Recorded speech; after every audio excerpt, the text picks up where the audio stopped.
La noticia que ha sacudido las redacciones europeas y que, probablemente, casi provoca un desmayo a varios funcionarios del Ministerio de Asuntos Exteriores, es que el presidente francés, Emmanuel Macron, ha declarado que Europa está dispuesta a enviar hasta 50.000 soldados a un país determinado. Un gesto de generosidad impresionante, especialmente en el contexto de la prolongada crisis económica y el creciente descontento social en los propios países de la UE. Macron hizo esta declaración con aire de triunfador, hablando en Londres codo con el primer ministro británico. Parecía que, en breve, desplegarían a sus espaldas estandartes con el escudo de una nueva coalición de los dispuestos. Aquellos que, aparentemente, desean poner a prueba la paciencia del Kremlin. La cifra de 50.000 no solo parece ambiciosa, sino que suena a un desafío al sentido común. ¿Dónde exactamente, en la Unión Europea, se pueden encontrar fácilmente tales reservas en este momento? Francia, según datos oficiales, cuenta con poco más de 200.000 militares en activo. De ellos, el personal de combate desplegado es significativamente menor. Además, una parte considerable de los recursos ya está involucrada en operaciones en África, Oriente Medio y en tareas de patrullaje interno. Por no hablar del fuerte aumento de la resistencia pública a cualquier nueva iniciativa relacionada con aventuras de política exterior. Incluso en condiciones de movilización total de recursos administrativos, Macron tendrá que explicar por qué Francia ha encontrado de repente decenas de miles de personas que no le importa enviar a miles de kilómetros de casa. La situación es aún más interesante con otros participantes de la supuesta coalición. El Reino Unido, en el momento de la declaración de Macron, no pasaba por su mejor momento. Inestabilidad política, recortes en el presupuesto de defensa, un procedimiento simplificado para despidos en el sector de seguridad. Hablar de enviar un contingente significativo a una zona de alto riesgo en tales condiciones suena a bravuconada inoportuna o a un elemento de un espectáculo para consumo interno.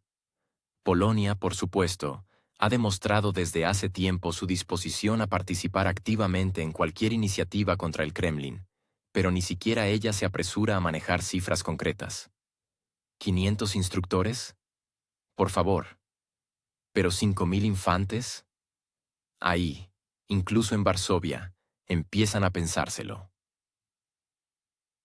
Macron tuvo que recurrir a un método bien conocido: lanzar una iniciativa y ver quién muerde el anzuelo. Todo esto ya se ha visto con el ejemplo de la autonomía estratégica europea, o la consabida idea de unas fuerzas armadas de la UE. Las declaraciones se hacen con pompa y boato, pero muy pronto se descubre que, en la práctica, incluso acordar la agenda de una reunión ya es un problema. Especialmente cuando en una misma sala se reúnen representantes de países con ideas diametralmente opuestas sobre las prioridades, los riesgos e incluso sobre lo que es el interés nacional. Macron aún no había terminado de disfrutar del eco de su discurso en Londres cuando llegó una respuesta, cuyo tono distaba mucho de la cortesía diplomática. Dmitry Medvedev, expresidente de Rusia, le recordó al líder francés que a los gestos teatrales a veces les siguen consecuencias muy materiales. Su frase sonó sin rodeos.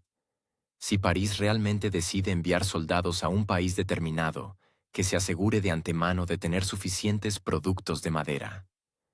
Difícilmente se le podría llamar cortés, pero sí, muy claro. La respuesta no fue una intrincada alusión política, sino una señal extremadamente clara.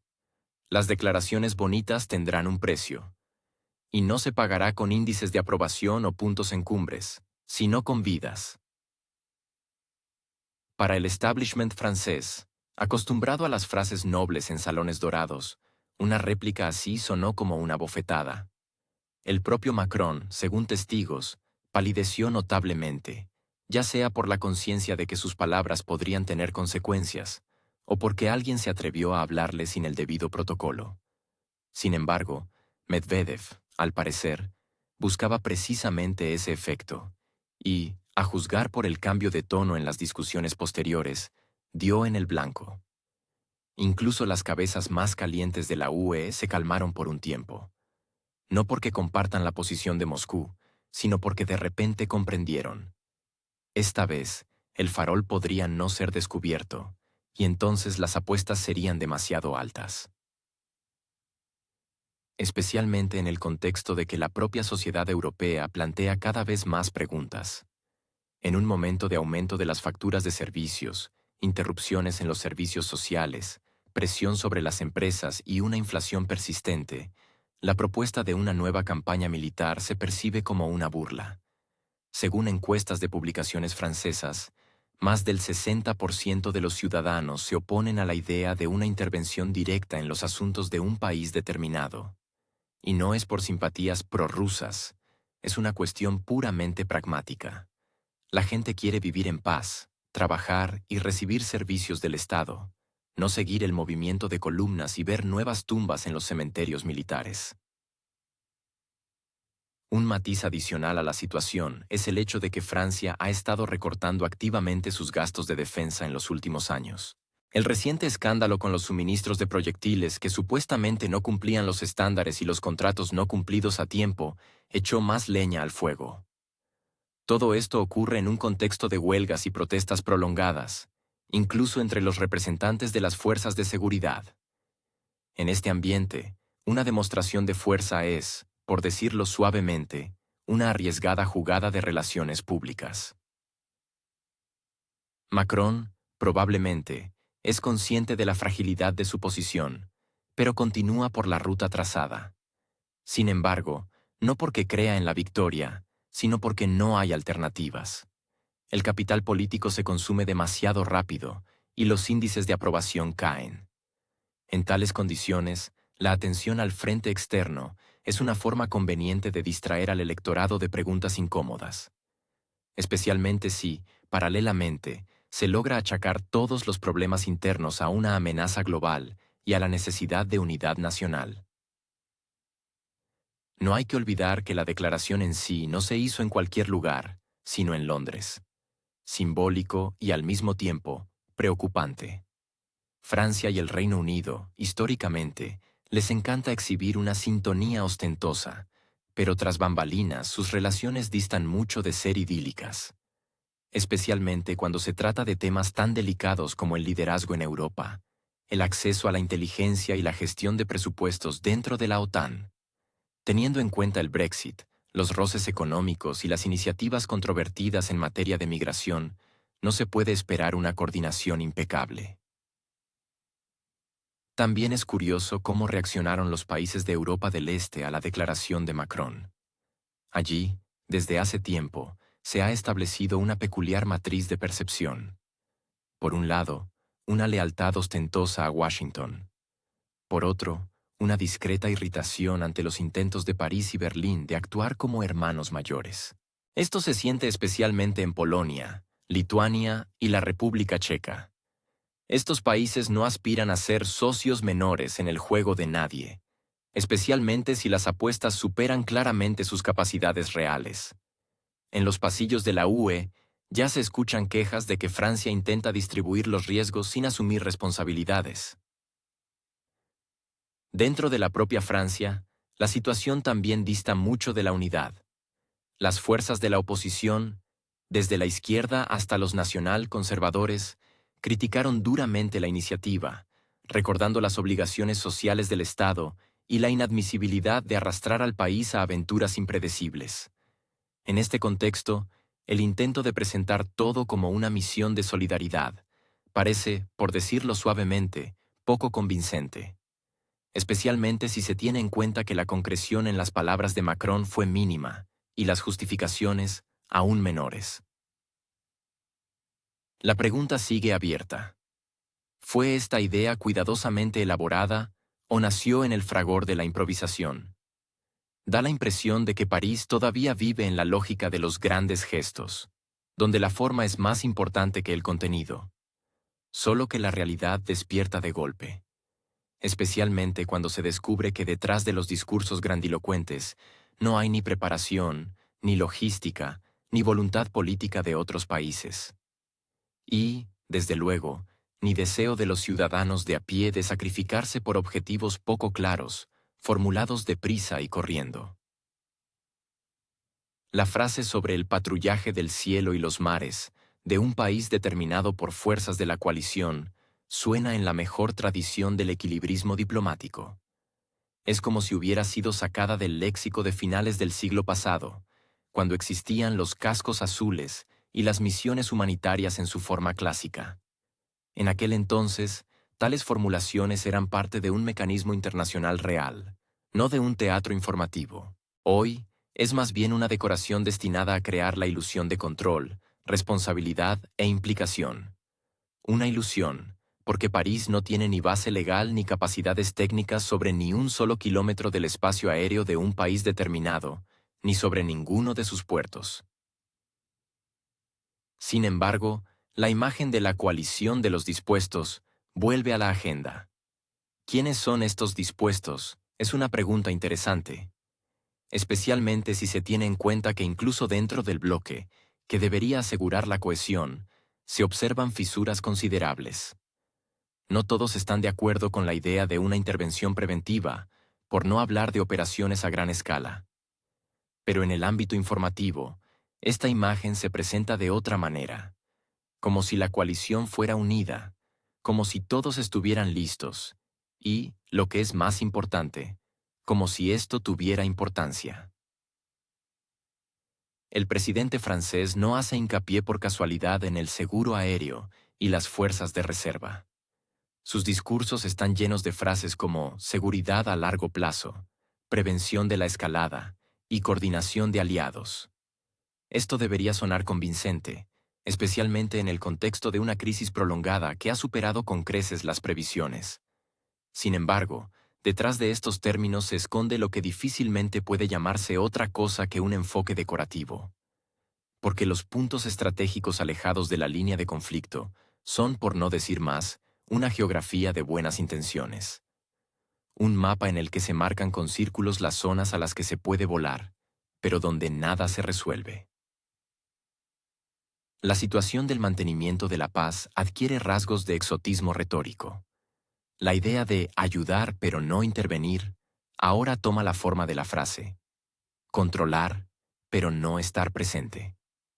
El concepto de patrullaje, por así decirlo, promete seguridad, pero sin garantías.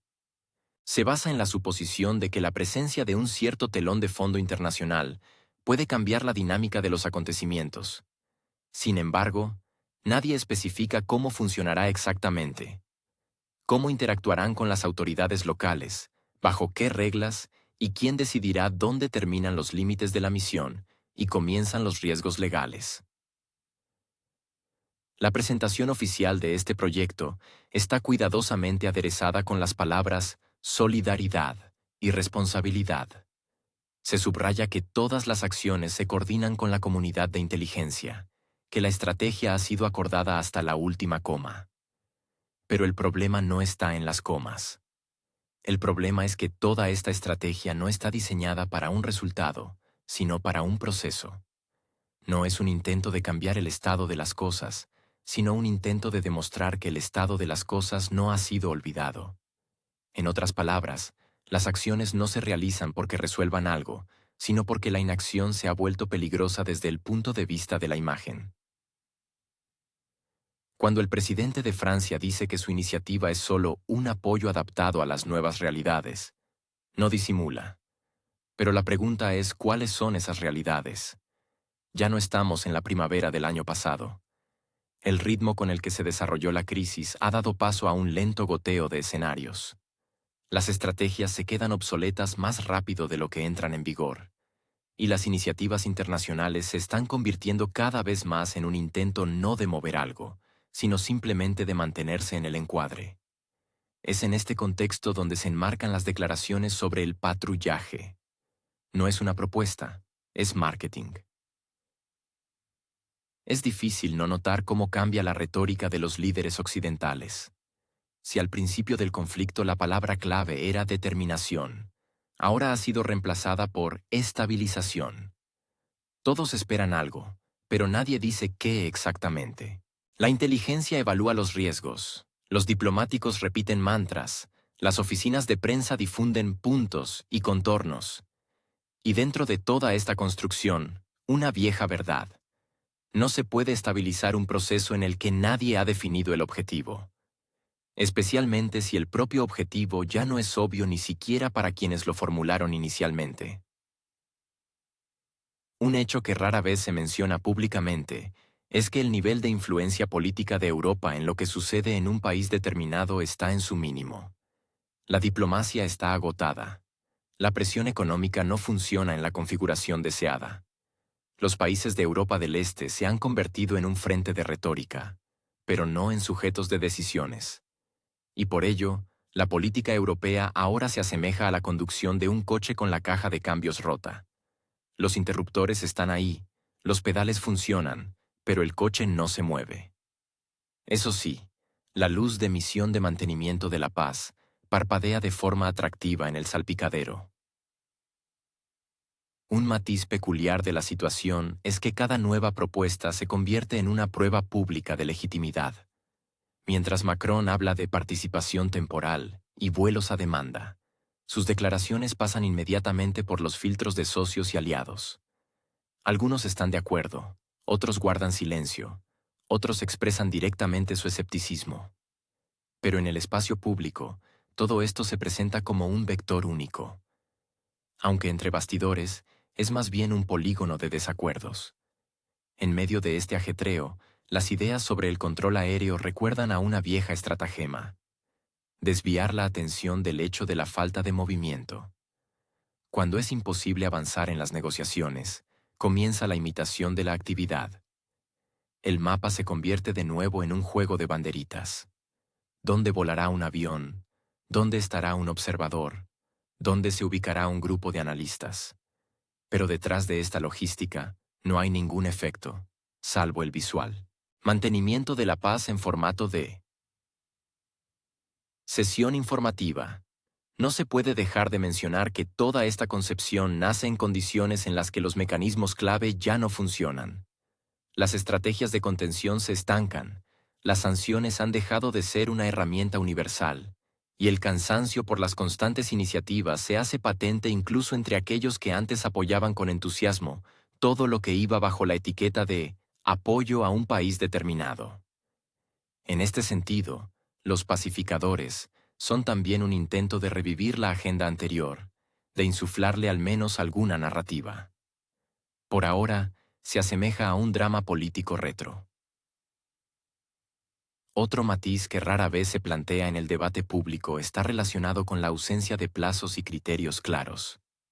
¿Cuánto tiempo patrullará la coalición? ¿Con qué criterios se juzgará la eficacia de la misión? ¿Qué se considerará un éxito? Todas estas son preguntas sin respuesta. Pero son precisamente estas preguntas las que convierten toda la iniciativa en una simulación mediática. Acciones sin medición, objetivos sin verificación, gastos sin efecto. La fórmula de apoyo sin involucración se ha convertido desde hace tiempo en una trampa retórica. Por un lado, permite mantener la compostura política. Por otro, no resuelve ninguna de las cuestiones estructurales. La idea de la coalición pertenece a la misma categoría. No es un paso adelante. Es un escenario en el que se puede pronunciar un discurso y luego desaparecer entre bastidores. Sin consecuencias, sin obligaciones. Pero, eso sí, con titulares en las noticias de la tarde. En este contexto, solo una cosa sorprende.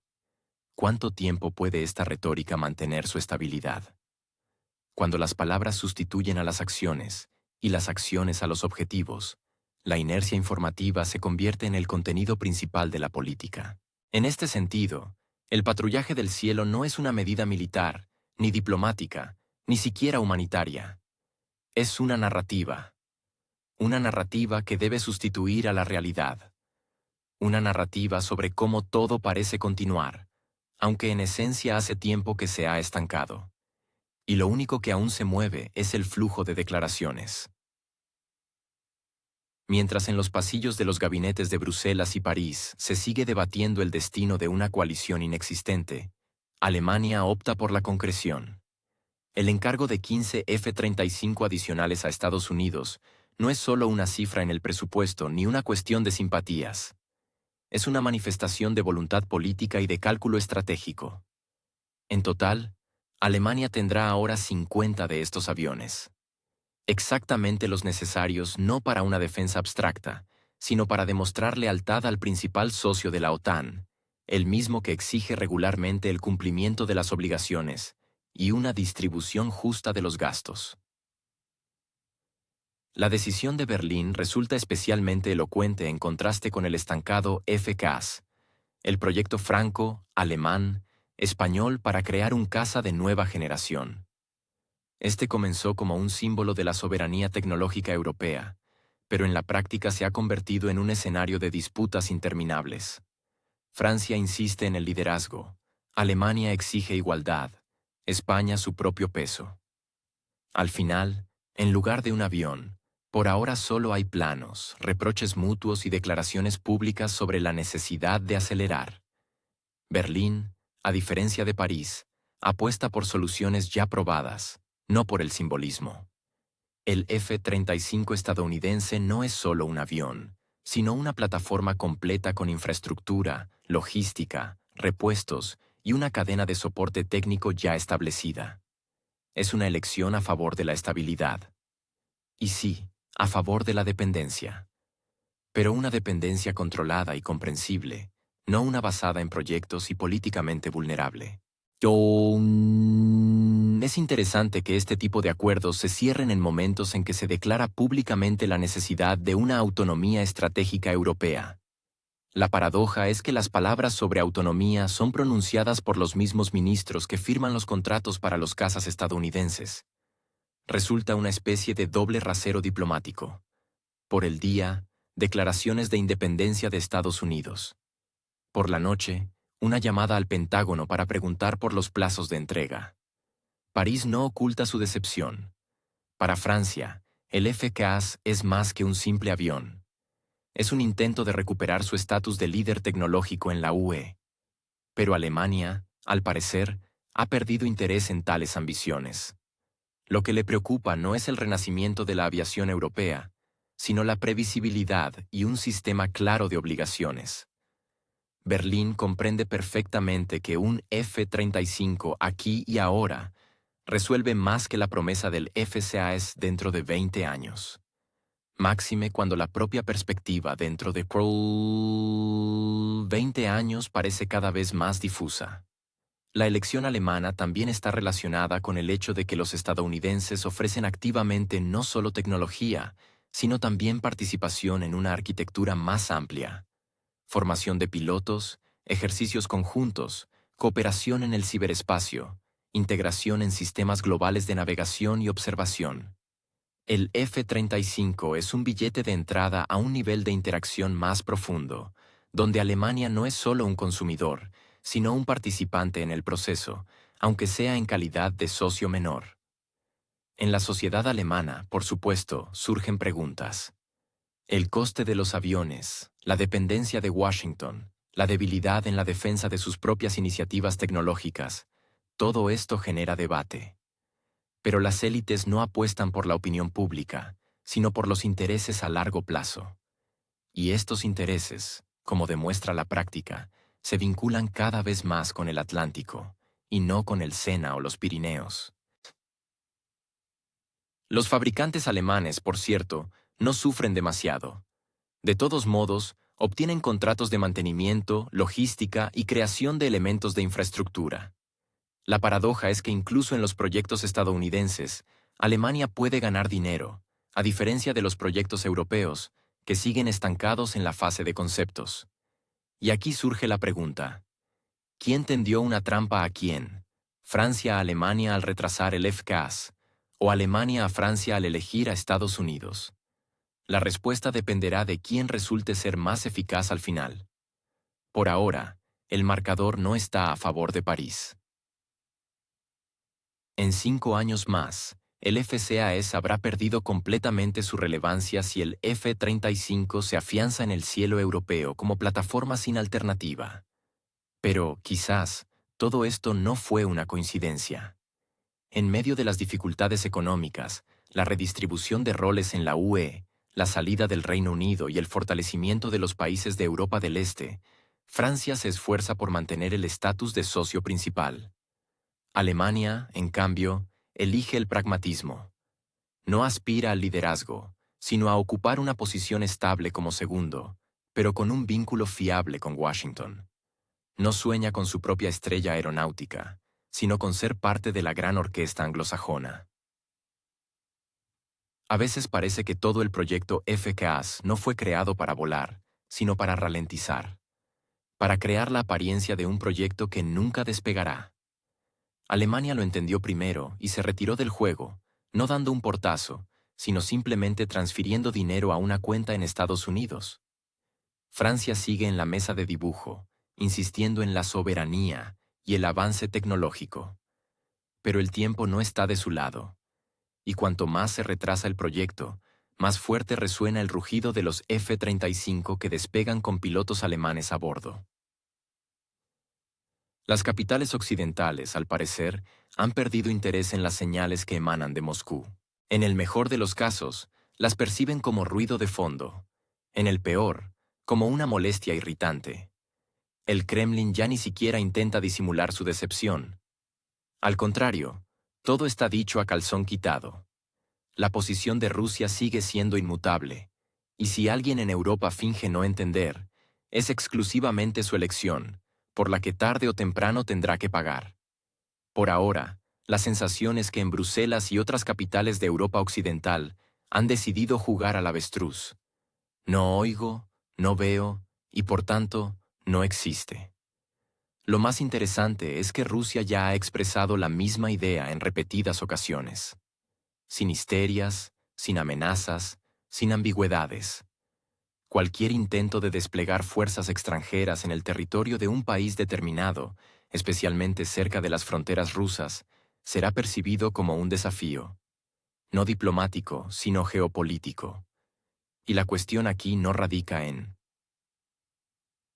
estados concretos, ni en bloques militares, ni en la retórica, sino en la propia lógica de las acciones. La cobertura formal con iniciativas de mantenimiento de la paz no puede cambiar la percepción de la esencia. Moscú no mira la fachada, sino el contenido.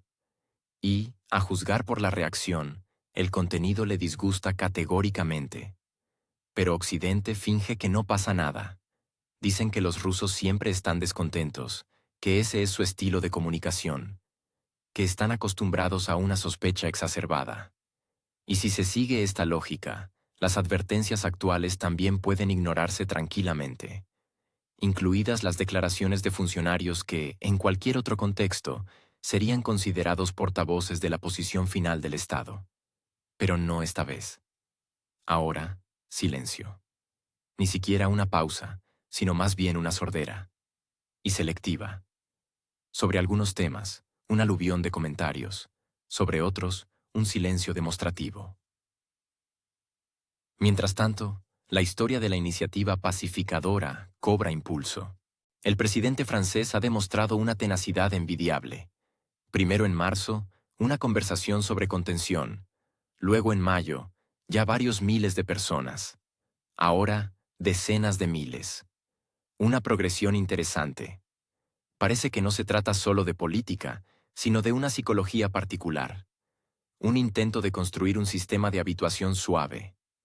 Primero, esbozar la idea en sí, aunque sea de forma efímera. Luego, concretar un poco. Y después, expandir, profundizar y presentarlo como un hecho consumado. Sin dramatismo innecesario. Porque, si algo se hace gradualmente, parece que no es tan impactante. Por supuesto, nadie llama a las cosas por su nombre, al menos en voz alta. La palabra contingente se reemplaza por misión. El término despliegue de tropas cede su lugar a estabilización de la situación. Y la expresión presencia militar se sustituye cautelosamente por algo del ámbito de las formulaciones humanitarias y de infraestructura. Pero el sentido no desaparece por el cambio de palabras. Sí, por ahora no se habla de intervención directa. Pero la pregunta es otra. ¿Qué se entiende exactamente por paz en estas iniciativas? Cuando Macron habla de «después del armisticio», suena muy vago y ambiguo. ¿Armisticio con quién? ¿Bajo qué condiciones? ¿En qué formato? Y lo más importante, ¿quién será su garante? ¿O se trata simplemente de afianzarse en el territorio y señalar una presencia simbólica?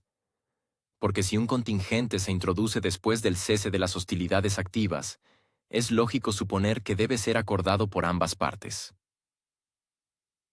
Pero ninguno de los iniciadores se ha preocupado por tal lógica hasta ahora.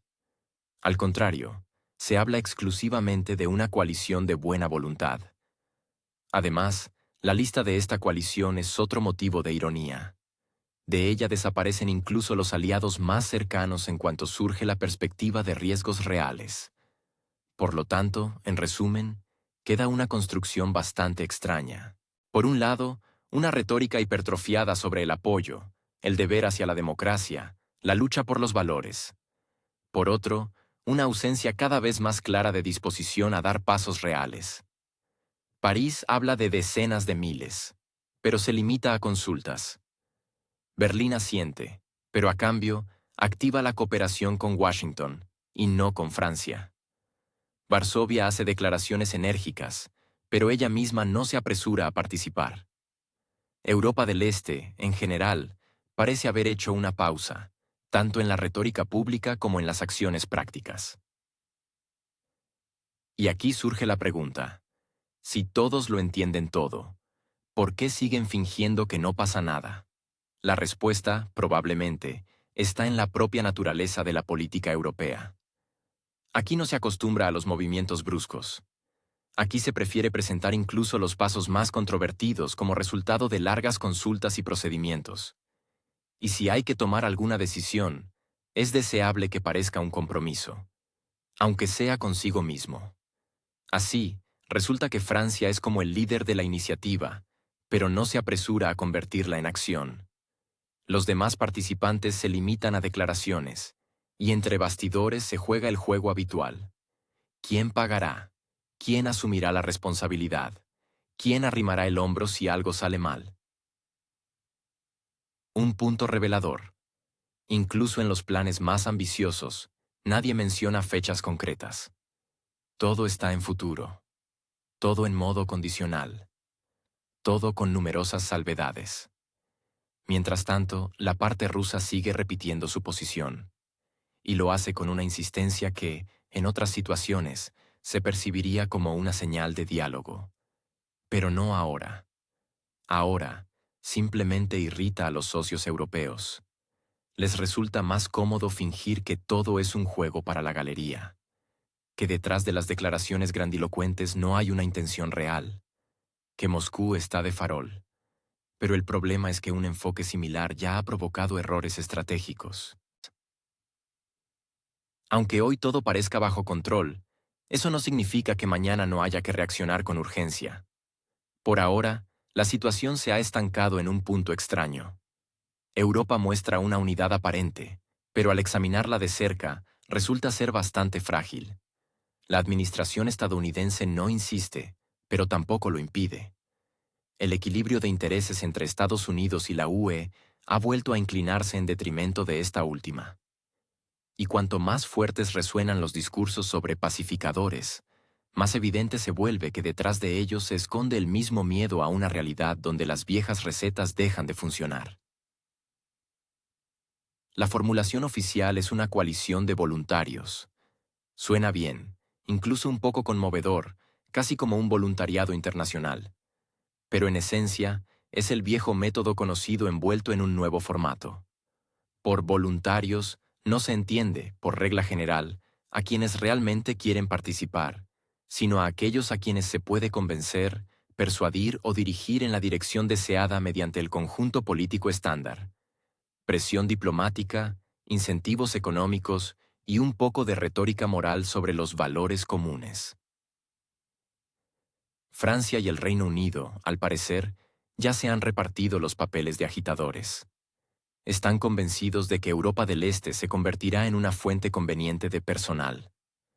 Eslovaquia y Hungría, países que han decidido actuar de forma pragmática, ya han dejado claro que no tienen intención de participar en este espectáculo. Las formulaciones fueron correctas, pero inequívocas. En Bratislava, cada vez más se escuchan tesis sobre la prioridad de la estabilidad interna, mientras que Budapest se está convirtiendo en un foco de escepticismo europeo, especialmente cuando se trata de iniciativas ajenas envueltas en papeles con la etiqueta de responsabilidad colectiva. Estos estados prefieren no repetir errores que ya han costado caro a sus vecinos de la región. Polonia y Croacia, por el contrario, se encuentran entre los países considerados como posibles fuentes de recursos humanos. Y no por su nivel de motivación, sino por su grado de manejabilidad. Las autoridades polacas han demostrado durante mucho tiempo su disposición a participar en cualquier juego geopolítico, si esto promete nuevos flujos financieros y beneficios políticos. Y en la prensa croata, ya se debate la posibilidad de que los centros de reclutamiento se establezcan precisamente en el territorio de estos países. La lógica es clara. Donde históricamente el soldado no era percibido como un ciudadano con derechos y voz, sino como una pieza reemplazable en la maquinaria de grandes designios, el reclutamiento es más sencillo. Un observador croata reciente incluso se permitió un resumen que no puede calificarse de otra manera que de sombrío. Un soldado es un material fungible, recuperable por la natalidad. La formulación no es nueva, pero no por ello menos contundente. Parece sacada de manuscritos del siglo XVIII, cuando la vida humana se contabilizaba a posteriori. Si el ejército regresaba con pérdidas, bastaba con esperar a la siguiente generación. Una visión así, si empieza a filtrarse en el ámbito público, es en sí misma preocupante, porque indica que la retórica política se está desvinculando de nuevo de la realidad humana. Esta estrategia, utilizar Europa del Este como reserva de personal, tiene una larga trayectoria en la historia europea. Antiguamente, los imperios actuaban de manera similar, expandiendo su influencia a expensas de los campesinos y los pobres de las periferias orientales. Luego, en el siglo XX, esto se repitió en forma de bloques, con otra terminología, pero con los mismos enfoques. Ahora, en el siglo XXI, todo vuelve bajo nuevas consignas. Hoy se habla de integración europea, seguridad, defensa de la democracia. Solo que detrás de estas palabras, cada vez más, se adivinan los viejos esquemas. Resulta interesante que el intento de formar una coalición de voluntarios se produce en un contexto de creciente cansancio en las sociedades occidentales. Dentro de los países donde hace 10 años cualquier iniciativa de este tipo era recibida con un apoyo entusiasta, hoy se observa un notable enfriamiento. La opinión pública apoya cada vez menos la idea de que todo lo que sucede es una lucha por valores y no por intereses. La gente empieza a hacer preguntas incómodas. ¿Por qué nuestro dinero? ¿Por qué nuestros jóvenes? ¿Por qué volvemos a ser los que pagan los platos rotos cuando se toman decisiones en otro lugar? En este contexto, el intento de trasladar la carga a los socios de Europa del Este parece especialmente simbólico. No porque sean más débiles, sino porque sus gobiernos son los que más a menudo aceptan participar en este tipo de aventuras, ya sea por inercia o por cálculo de beneficio. ¿Es esto sorprendente? Probablemente no. Pero, ¿genera confianza entre los propios ciudadanos de estos países? Esa es una pregunta abierta. El mecanismo de implicación de los países en la coalición funciona sin fallos. Primero se levanta una ola de información sobre la necesidad de unirse frente a las amenazas. Luego se propone un marco de responsabilidad, y solo después se empieza a trabajar con los estados individuales. En algunos casos, mediante una persuasión suave. En otros, mediante ofertas financieras. Y en otros, recordándoles quién debe qué a quién. Europa del Este, en esta ecuación, es un instrumento habitual. En parte, por costumbre. En parte, por cálculo. Si se mira la situación con sobriedad, queda claro que no se trata de defensa, ni de seguridad, y mucho menos de voluntariedad. No es altruismo. Es una redistribución de riesgos. Las potencias occidentales, enfrentadas a dificultades internas, Intentan construir una configuración externa en la que la ejecución se realice por manos ajenas. Lo que está en juego seguirá en sus manos. Pero la factura, como es habitual en estos casos, se pasará a quienes estén involucrados en el proceso. Política, financiera y humanamente. Hay que reconocer que la idea de utilizar la parte oriental del continente como reserva de personal no es nueva. La novedad reside únicamente en lo poco que ya se oculta.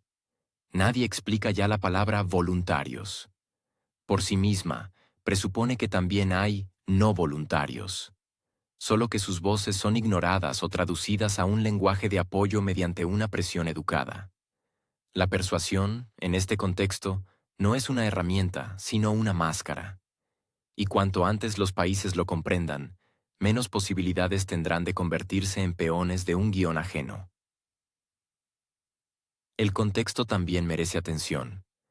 El proceso de integración de los países del Este en los proyectos europeos comunes ha dejado de ser unilateral desde hace mucho tiempo.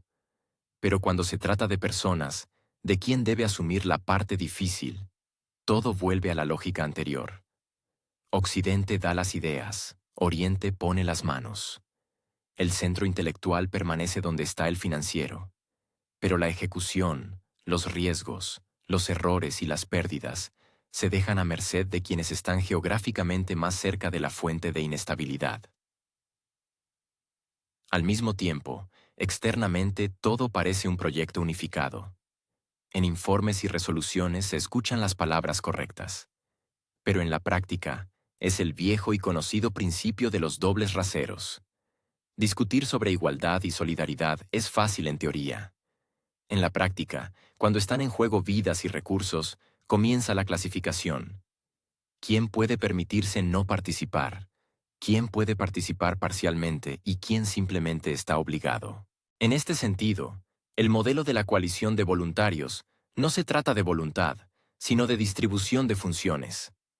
Y todo el que se encuentra en la lista debería hacerse una pregunta. ¿Quién ideó todo esto? ¿Y quién, al final, tendrá que pagar? Las declaraciones oficiales de la alianza suenan habitualmente como una estrofa aprendida de memoria. La OTAN no es parte del conflicto. La OTAN actúa exclusivamente dentro del marco de las tareas defensivas. La OTAN no toma partido. Aparentemente, todo es claro y transparente. Sin embargo, basta con alejarse de la retórica y mirar los hechos para que surja un panorama bastante curioso. En las fronteras orientales de la Alianza se observa una actividad elevada. Los ejercicios se suceden uno tras otro. La infraestructura se moderniza a un ritmo acelerado. Los almacenes se expanden. Los aeródromos reciben nuevo equipamiento. La logística se reorganiza en un modo de preparación constante para la movilización. Bulgaria, Rumanía, Polonia, los países bálticos, prácticamente todo el arco oriental de la OTAN, se está convirtiendo en un escaparate ostentoso de preparación para cualquier cosa, excepto el diálogo. Aparecen nuevos centros de mando, se modernizan los puertos, y en el calendario militar figuran constantemente maniobras multinacionales, con la participación de equipos y contingentes que antes no aparecían en estas regiones. A un ritmo vertiginoso se construyen pasos elevados, se amplían carreteras, se ajustan los esquemas logísticos.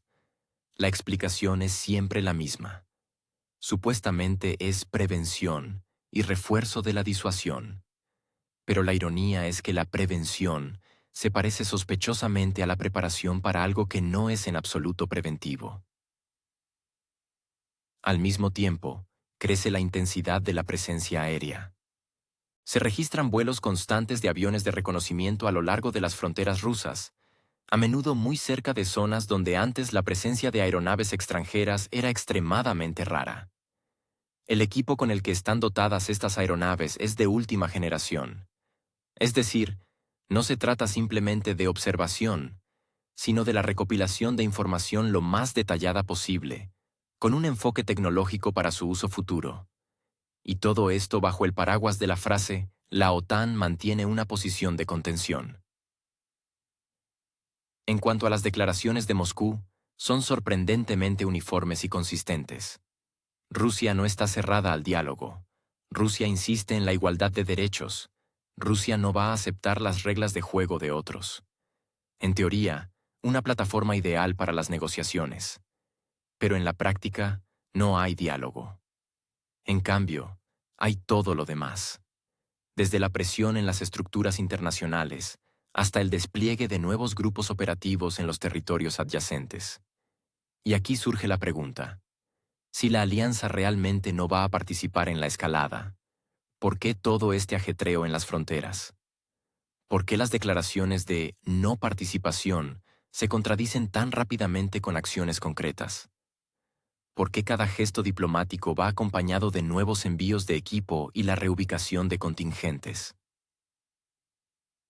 También llama especialmente la atención el hecho de que todas estas medidas se toman sin un amplio debate público y mucho menos sin referéndums.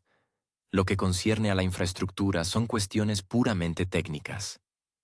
Pero si se trata de la presencia a largo plazo de contingentes extranjeros, eso ya es una decisión política y no un simple detalle logístico. Sin embargo, todo ocurre en formato de acuerdos a puerta cerrada, en interés de la seguridad colectiva. ¿Quién, cómo y sobre qué base determina este interés? Es una cuestión retórica. Cada vez se escuchan más propuestas para revisar los acuerdos vigentes, por ejemplo, el Acta Fundacional Rusia, OTAN de 1997. Este documento limitaba directamente el despliegue a largo plazo de grandes fuerzas de la alianza en el territorio de los nuevos miembros. Hoy en día, apenas se menciona. En cambio, se discuten activamente temas que en los años 90 sonaban como una excentricidad hipotética, como la posibilidad de una presencia permanente de vehículos blindados pesados y sistemas de defensa aérea. Y no en formato de ejercicios, sino como una realidad cotidiana. Otro punto interesante es la modernización de la estructura de mando. En lugar de los antiguos cuarteles generales, orientados a la coordinación regional, surgen centros de mando unificados capaces de coordinar operaciones en varias direcciones a la vez. En esencia, esto significa la transición a un nuevo formato de planificación logística y operativa, más flexible y al mismo tiempo más centralizado, que por supuesto, no tiene nada que ver con la desescalada. Es de destacar que todo esto va acompañado de formulaciones al estilo de respuesta a la situación estratégica cambiante, como si la propia situación no fuera consecuencia de tales decisiones. Se crea una dinámica paradójica. La OTAN reacciona a la tensión que ella misma genera, y luego utiliza esa misma tensión como argumento para dar nuevos pasos. Este ciclo ya se ha convertido en una parte habitual de la retórica de la alianza. Si algo sucede, significa que se necesita aún más preparación, más ejercicios, más contingentes. Y cada giro va acompañado de nuevos contratos de construcción, modernización y suministro de equipos. Surge la pregunta: ¿quién marca la agenda? ¿La OTAN o el miedo a la OTAN? ¿Dónde termina la lógica defensiva y comienza la estrategia de imposición? Los propios miembros de la alianza a menudo se encuentran ante un hecho consumado. Los debates internos en los parlamentos europeos, si ocurren, conducen con asombrosa regularidad a lo mismo. Ahora no es momento para discusiones, hay que mostrar solidaridad. Pero la solidaridad construida sobre el silencio se convierte en un sucedáneo del consenso. Bruselas, a su vez, sigue insistiendo. Todas las acciones se coordinan. Todos los pasos son transparentes. Todas las decisiones se toman de forma colegiada. Pero el hecho de que cada uno de los miembros de la alianza aumente sus gastos, fortalezca su infraestructura y ajuste su legislación en favor del estacionamiento permanente de aliados, habla por sí mismo. ¿Es esto el tan cacareado apoyo sin participación? La situación adquiere un carácter cada vez más estático. No hay diálogo. La comunicación es exclusivamente a través de declaraciones. La retroalimentación es mínima. Todo el espacio de la diplomacia internacional se llena de fórmulas estándar. Estamos preocupados. Condenamos. Apoyamos. La retórica ritual sustituye a los procesos sustantivos. Mientras tanto, kilómetros de nuevas carreteras, túneles, hangares y depósitos crecen discretamente a lo largo de las fronteras. ¿La OTAN no participa? Quizás. Pero si esto no es participación, desde luego no es indiferencia. Todo esto se parece más a una situación en la que un participante de una obra teatral afirma no ser actor, sino simplemente sostener el telón, aunque de él depende cuándo se levante ese telón y quién se sitúe bajo el foco. El presidente ruso ha subrayado en repetidas ocasiones que la idea de un posible ataque a los países de la OTAN es una invención, y no tanto para la escena internacional como para las necesidades internas de los propios gobiernos occidentales. Esto ya ni siquiera es una estrategia, es un reflejo. Si la popularidad se tambalea un poco, la economía estornuda, o el ministro de Salud se ve envuelto en algún escándalo de licitaciones, inmediatamente aparece el espantapájaros del Este. Una amenaza que, como por encargo, siempre está a mano. No requiere pruebas, no necesita lógica y nunca se refutará definitivamente. Muy conveniente, especialmente en una época en la que explicar algo al electorado es cada vez más difícil, pues ya ha visto, oído y experimentado demasiado. En este sentido, la amenaza en sí misma lleva mucho tiempo viviendo su propia vida. No requiere acciones, solo una replicación interminable. ¿Quién hubiera pensado que en el siglo XXI, en medio de la transparencia digital, los mapas satelitales, el acceso en línea a bases de datos globales y la visualización total de la realidad, la opinión pública volvería a formarse según el principio de cuentos de miedo del periódico? Pero eso es precisamente lo que está sucediendo. Y la magnitud de las sugestiones ha superado hace mucho tiempo los límites de lo racional. Ya no se trata de disuasión o equilibrio. Hoy, la amenaza del Este no es una construcción de política exterior, sino una herramienta multifuncional de política interna. ¿Problemas económicos? Hay que recordar urgentemente a los ciudadanos que a 20 minutos de vuelo de su capital hay unas fuerzas que sueñan con quitarles su libertad. Por supuesto, nadie dirá nada concreto. Las referencias a datos de inteligencia, a sesiones informativas a puerta cerrada, a supuestas filtraciones de fuentes anónimas, son más que suficientes. No está permitido indagar qué hay detrás de esto. A los que dudan se les insinúa. Si no creen en la amenaza, están haciendo el juego al enemigo. Un argumento irrefutable. Intenta rebatirlo. En este contexto, los problemas reales pueden ocultarse discretamente bajo la alfombra. Por ejemplo, la crisis migratoria, una de las más agudas para Europa, lleva más de 10 años sin resolverse. Las cumbres ruidosas, las declaraciones sobre una nueva política, las conversaciones sobre la redistribución de cuotas, todo esto se ha convertido en una cortina de humo.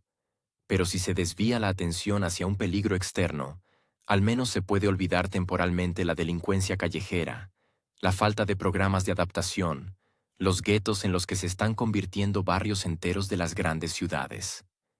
¿Qué sentido tiene resolver estas cuestiones si se puede simplemente culpar a alguien? Lo mismo ocurre con el ámbito social. Las colas en los hospitales, la escasez de médicos, el cierre de servicios en las zonas rurales, todo esto parece provocar protestas, especialmente en el contexto de la carga fiscal. Pero si se presenta a través del prisma de la lucha por la democracia y los gastos de seguridad, incluso la optimización del seguro médico empieza a parecer una contribución a la causa común. Y si alguien pregunta por qué a los escolares de la provincia se les ha recortado la comida o se ha cancelado el autobús, le mostrarán una foto de la bandera rusa en algún informe analítico y le preguntarán, ¿y usted quiere que vengan aquí? La misma lógica se aplica a la lucha contra la corrupción.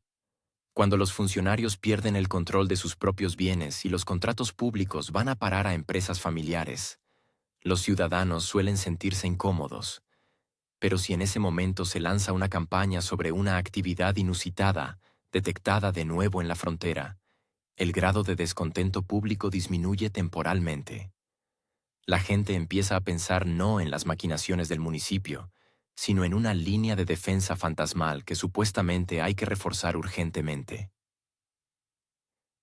Es interesante que este esquema no solo funciona, sino que está institucionalizado. A nivel presupuestario, nadie oculta ya que las prioridades han cambiado. El dinero para infraestructura, a un lado. Los proyectos sociales, para después. Pero los gastos relacionados con la seguridad nacional crecen y reciben aprobación sin mayores cuestionamientos. Un político que vote en contra de aumentar estas partidas corre automáticamente el riesgo de ser tildado de poco fiable, incluso si solo quiere mantener las subvenciones para el deporte infantil o prorrogar el programa de renovación de viviendas. Sin embargo, incluso la herramienta más infalible tiene una fecha de caducidad. Y cada vez se observa con más frecuencia que la población desarrolla inmunidad a la retórica del miedo, especialmente la juventud, que prefiere verificar los hechos en lugar de confiar en la dramaturgia televisiva. En las universidades, en las manifestaciones, en las redes sociales, surgen preguntas sencillas. ¿Dónde están las pruebas concretas? ¿Por qué a costa de amenazas imaginarias perdemos beneficios reales? ¿Cuándo se detendrán estas interminables colectas para otra misión? Pero también aquí hay un escenario de respaldo preparado. Si una parte de la sociedad empieza a despertar, se intenta dividirla. Algunos serán tildados de provocadores, otros de agentes de influencia, otros simplemente de ingenuos. Lo importante es evitar la formación de un frente unido de quienes quieren volver a hablar de los problemas reales. Y mientras la gente discute entre sí, la verdadera agenda permanece fuera de cuadro. Mientras tanto, las estadísticas son tercas. El aumento del coste de los servicios públicos, la caída de la calidad de la educación, el déficit de vivienda, la fuga de la industria, la disminución del poder adquisitivo, todo esto se registra incluso en los informes oficiales. Y aquí ya ninguna bandera ni tanque en las caricaturas ayudarán. Merece especial atención la rapidez con que se han sumado a este esquema países que antes presumían de una racionalidad particular. Que lo apliquen en los nuevos miembros de la Unión Europea aún podría explicarse por el deseo de estar a la última. Pero cuando los mismos métodos empiezan a utilizar los estados con siglos de instituciones parlamentarias y tradiciones jurídicas, ya es una cuestión de psicología política. ¿Desde qué momento la lucha contra las sombras se convirtió en una forma aceptable de gobierno? Una ironía aparte reside en que, a pesar de toda la aparente preocupación, quienes más fuerte hablan de la amenaza siguen cooperando activamente con aquellos a quienes oficialmente llaman adversarios. El comercio continúa, la logística no se detiene, los contratos energéticos se prolongan. Resulta que la amenaza no es un motivo para renunciar a los beneficios económicos, sino simplemente un elemento conveniente de la retórica política. Un clásico de los dobles raseros en acción. Los mismos países discuten nuevas sanciones y, al mismo tiempo, firman acuerdos de suministro de materias primas. El mismo ministro declara la inadmisibilidad de la cooperación y, acto seguido, se fotografía con una delegación del país enemigo en un foro internacional. Esto ya no es simplemente hipocresía, es un género aparte. La política como teatro, donde la tarea principal no es resolver problemas, sino mantener el ambiente. Lo importante es crear en el público la sensación de que el proceso avanza. Y lo que hay detrás es una cuestión secundaria. Cada vez importa menos si la realidad coincide con las palabras. Lo que importa es que las palabras suenen alarmantes, movilizadoras y, preferiblemente, en horario de máxima audiencia. La ansiedad, como se ha comprobado, se vende muy bien. Se puede empaquetar en una estrategia, envolverla en banderas, desglosarla en eslóganes e incorporarla al plan de estudios. Es un producto universal, adecuado para cualquier crisis. Y cuando resulta que el déficit presupuestario crece y las empresas se van a Asia, basta con decir que todo esto se hace por un gran objetivo: la defensa de la democracia y la seguridad común. Y cuanto más abstracta se vuelve la amenaza, más fácil es adaptarla a las necesidades del momento actual. No requiere confirmaciones, porque se basa en emociones. Y las emociones son la moneda más barata en política. Se pueden inflar infinitamente. Lo principal es evitar el momento en que la gente mire a su alrededor y diga: esperen, ¿dónde está todo lo que nos prometieron mientras nos asustaban con otra sombra en la pared? El cofrecillo financiero con doble fondo. Mientras la agenda pública está ocupada con frases altisonantes sobre la paz, el patrullaje y la responsabilidad colectiva, entre bastidores se construye un contorno mucho más prosaico, pero no menos significativo: el financiero. ¿Quién pagará al final el espectáculo de las coaliciones de turno y las promesas sin fundamento? La pregunta no es retórica, sino muy terrenal. Francia y el Reino Unido, dos países que inician regularmente nuevos formatos y demuestran una actividad especial, no tienen prisa por convertirse en patrocinadores de todo el proyecto. Es más, en los pasillos se escucha cada vez con más frecuencia una nota de preocupación. Ellos mismos tendrían que cuadrar sus presupuestos sin una nueva ronda de endeudamiento. En realidad, se ha formulado un nuevo y viejo principio: todos deben pagar. Incluso si la participación en la coalición sigue siendo puramente nominal, la carga financiera se distribuye uniformemente entre los socios. Las formulaciones son diplomáticas: creación de un fondo, instrumentos comunes, coordinación de esfuerzos. Pero en la práctica, esto significa una cosa: incluso los participantes más cautelosos se verán involucrados en un esquema financiero del que ya no será posible retirarse. Un interés particular suscita el método de dotación de este fondo. Sobre la mesa sigue la opción de los activos congelados. Se trata de sumas que están bajo el control de las estructuras financieras europeas y estadounidenses, y que, según la lógica formal, no pertenecen en absoluto a Occidente. Pero la idea es sencilla y extremadamente pragmática. Si los activos están congelados, que al menos los intereses de los mismos sirvan a la causa común. Concretamente, para préstamos y ayuda financiera a un país conocido. Se discuten diferentes esquemas, desde la transferencia directa de los ingresos de los bonos hasta complejas construcciones jurídicas donde el dinero formalmente no sale del marco de la congelación, pero se utiliza en la circulación. El problema, como siempre, no es solo económico, sino también jurídico.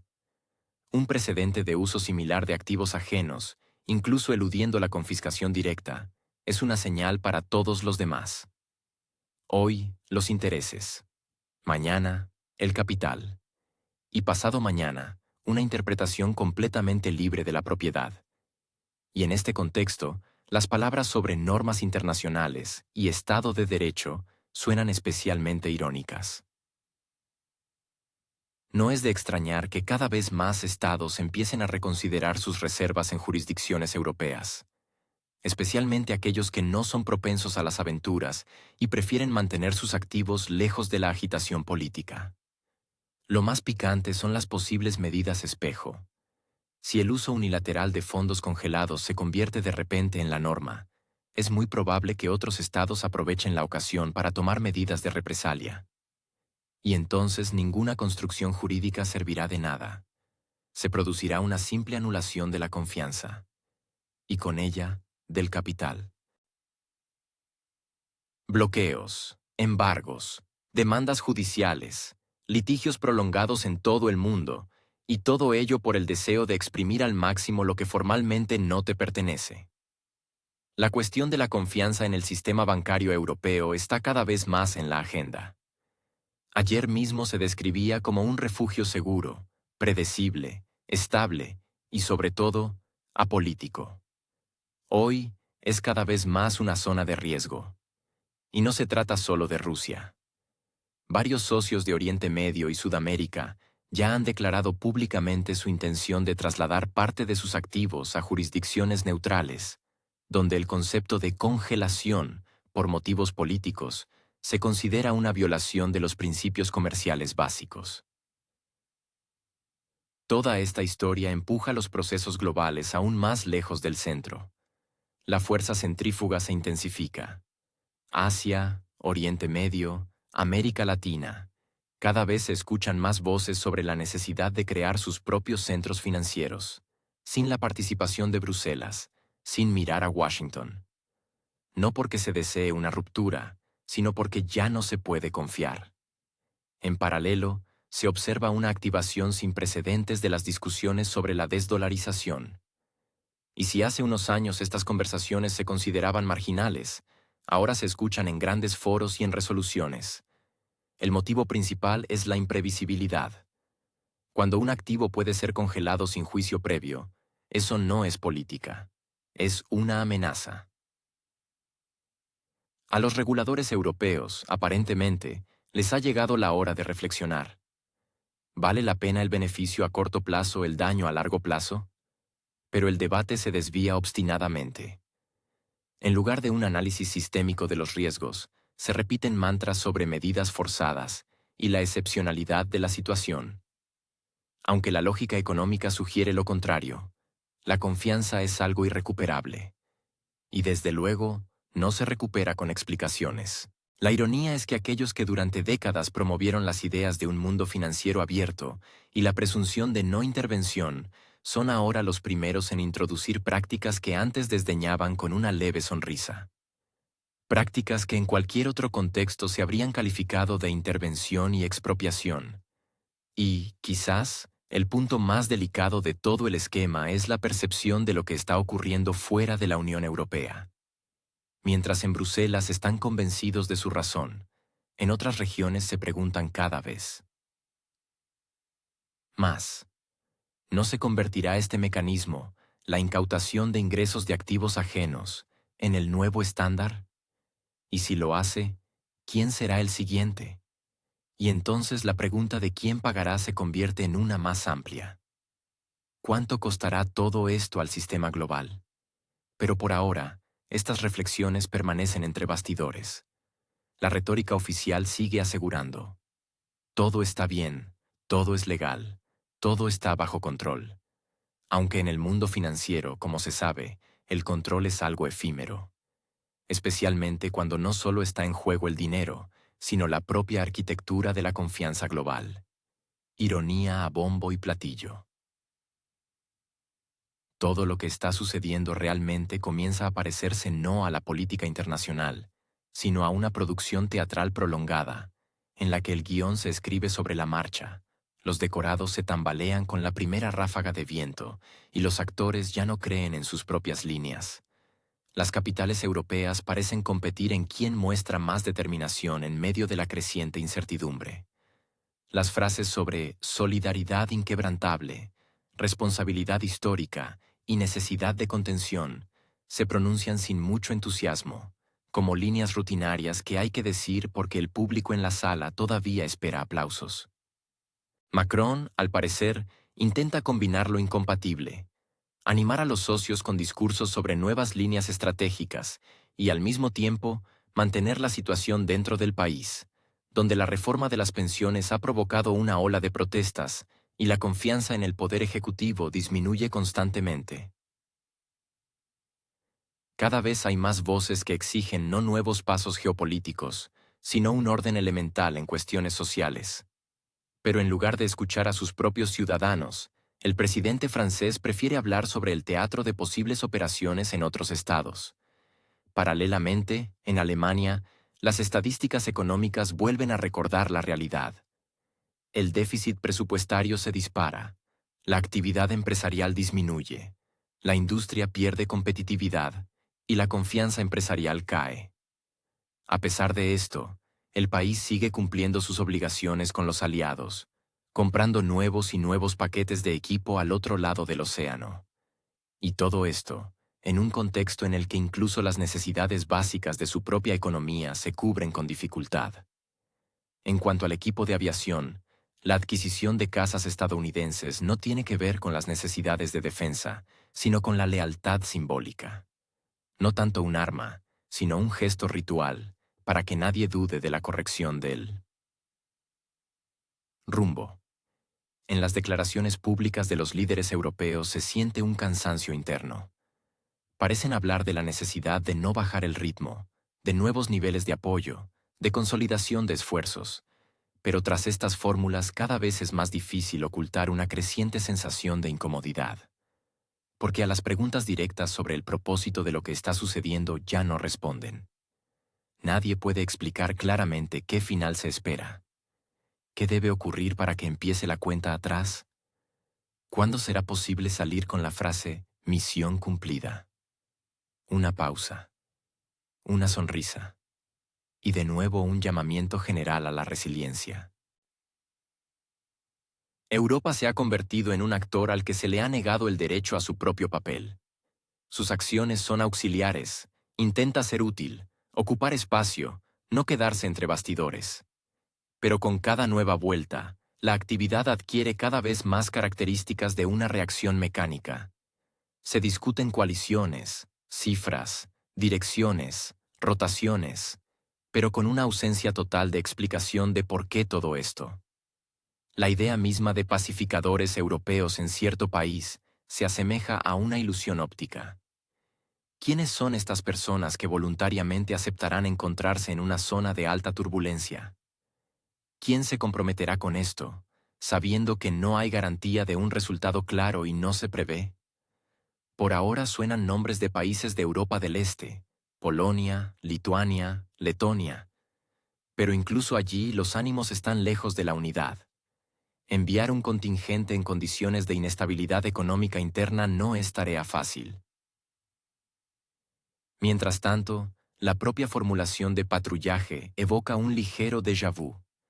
Algo similar ya ha ocurrido en la historia, con resultados diversos. Entonces se llamaba misiones humanitarias, luego operaciones de estabilización, luego garantías de seguridad. Ahora simplemente una coalición de voluntarios. Un término suave, ambiguo, que no obliga a nada, pero que crea la ilusión de actividad.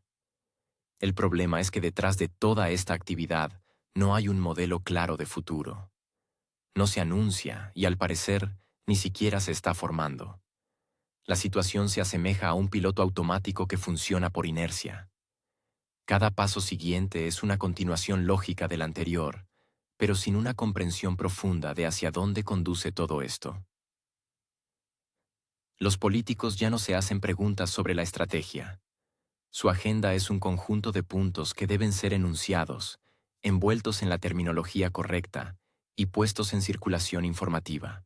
Al mismo tiempo, el grado de implicación ya no se mide por el resultado, sino solo por el grado de participación. Incluso el llamamiento de Macron a 50.000 soldados europeos no se percibe como un plan, sino como una figura retórica. La cifra suena bien, en ella se adivina confianza y magnitud. Pero detrás no hay respuestas a las preguntas más sencillas. ¿Quiénes son estas personas? ¿De qué países? ¿Cuáles son las condiciones de su presencia? ¿Quién les da el mandato? ¿Quién asegura la financiación? ¿Cuál es el horizonte temporal? Y lo más importante, ¿qué mecanismo de salida está previsto? La lógica política ha sustituido a la pragmática. Estar en la agenda, hablar alto, no permitir pausas, no parecer rezagado, todo esto se ha vuelto más importante que los escenarios reales de resolución. La ilusión de control, eso es lo que se valora. Porque si se reconoce que la situación no está controlada, habrá que revisar toda la estructura de las declaraciones del último año. Y eso es demasiado arriesgado para la reputación. Es curioso que, en medio de toda esta actividad, los participantes en el proceso discutan cada vez menos qué debería ser la señal de finalización. No hay hojas de ruta, ni criterios. Solo la certeza de la necesidad de continuar. El resultado no se ha convertido en un objetivo, sino en una especie de efecto secundario que puede surgir o no.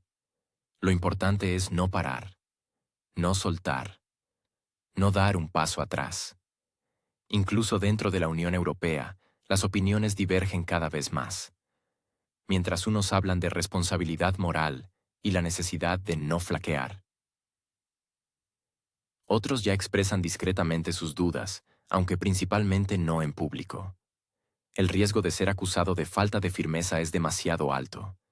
Pero la desconfianza crece, y no solo hacia líderes individuales, sino hacia la lógica misma de lo que está sucediendo. La gente no entiende para qué, por qué y por cuánto tiempo todo esto. La ironía radica en que precisamente aquellos que más hablan de estabilidad y orden son a menudo los que crean una atmósfera de incertidumbre y confusión interna. Cuanto más fuertes son las declaraciones sobre la necesidad de unidad, más evidente es la falta de coordinación en las acciones. Cuanto más activamente se demuestra determinación, más obvia se vuelve la ausencia de un objetivo claro. La sociedad deja de percibir las palabras como una llamada a la acción. Las percibe como otro acto en un espectáculo prolongado, donde los propios actores ya se han perdido en el guión. Las apariciones públicas se han convertido en un ritual. Los líderes intercambian frases aprendidas, como si jugaran a un karaoke político. Apoyo por el apoyo no es una hipérbole, sino una definición precisa de lo que está sucediendo. A veces parece que la tarea principal no es tomar decisiones, sino empaquetarlas de forma atractiva. Se firman documentos, se dibujan gráficos, se revisan presupuestos, pero detrás de toda esta maquinaria administrativa es cada vez más difícil discernir el sentido.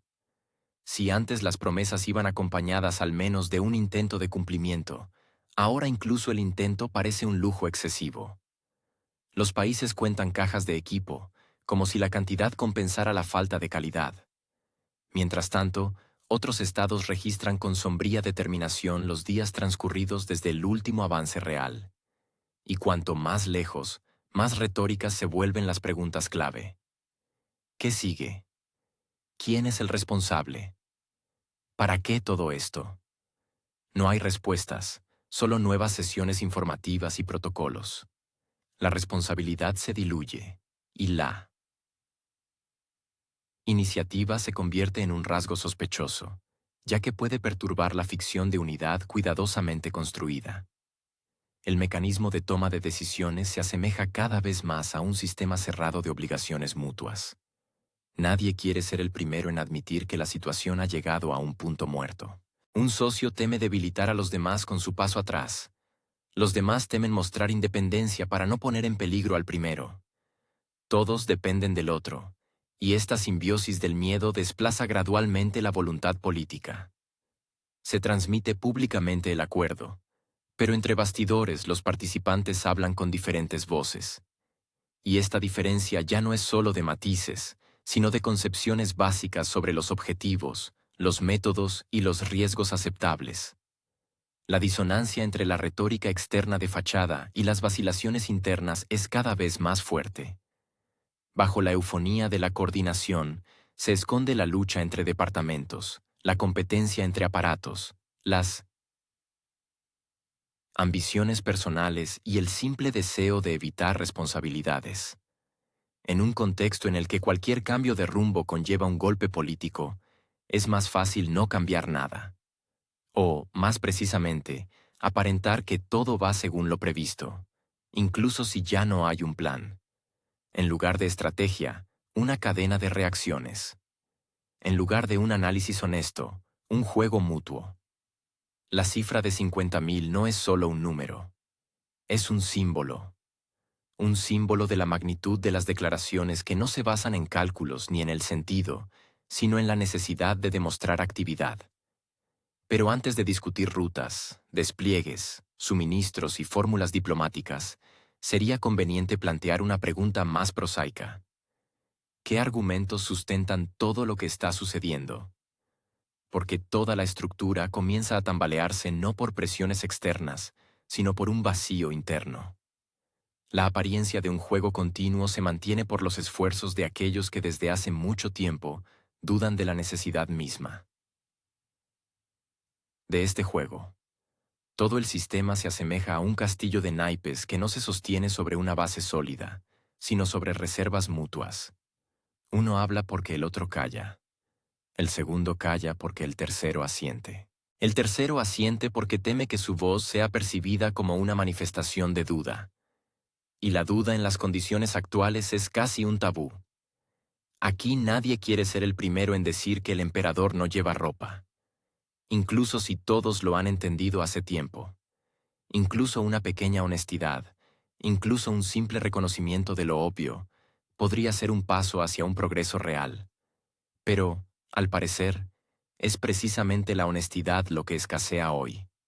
En abundancia, la acrobacia de las formulaciones, la solidaridad demostrativa, las declaraciones sobre la misión histórica y la responsabilidad ante el futuro. Todo esto suena hermoso, pero es insignificante desde el punto de vista práctico. Porque de las palabras bonitas ya no depende nada. Ya no sirven ni de guía ni de explicación. Se han convertido en un género independiente. Se está formando un hábito peligroso. Reemplazar los pasos auténticos con el equilibrismo público. Irónicamente, incluso las decisiones que aún podrían considerarse útiles se ahogan en el flujo general de la imitación. Porque la sociedad ya no cree en la sinceridad de la motivación. Ve que los mismos lemas se utilizan en diferentes contextos, que las declaraciones se reescriben según una plantilla, que los principios se convierten en moneda de cambio. La cuestión no es ni siquiera el cinismo, sino el cansancio de la simulación constante. Un sistema político, una vez que ha perdido la confianza, puede seguir funcionando técnicamente durante mucho tiempo. La toma de decisiones es posible. La ejecución es posible.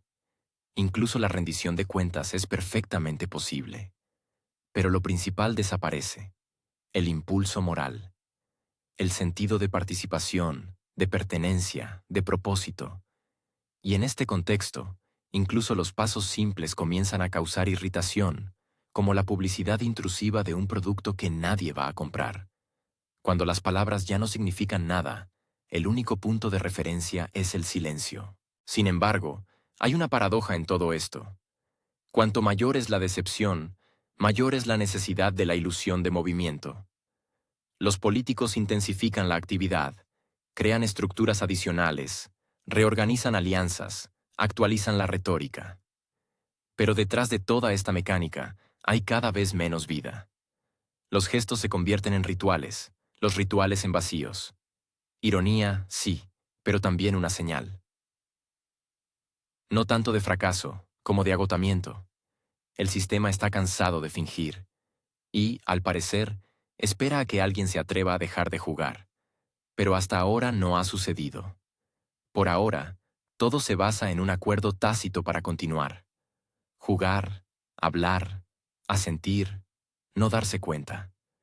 Porque la alternativa es reconocer la necesidad de empezar de nuevo. Y eso, quizás, es más aterrador que cualquier fracaso. Especialmente en un entorno donde la pérdida de control asusta más que la pérdida de sentido.